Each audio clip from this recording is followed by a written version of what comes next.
To create the music with the LMMS, first we have to start it off. Click on this, start off the LMMS. You see there are three important panels actually in LMMS. One is the song editor, as you can see here. This is song editor, the beat baseline editor, and the third panel you can't see it here. You can access it through one of these buttons at the top here.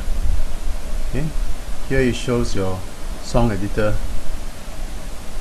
the beat baseline editor, and then this is the third panel, which is the piano roll. Okay, you can press F7 or click on it. You can see the piano roll also. Okay, these buttons you can access your song editor. You can hide it. You can open up again. And here is your beat baseline editor. You can hide it. It goes up, back, on again. And this is your piano roll. Alright, you can see the piano roll. There's a keyboard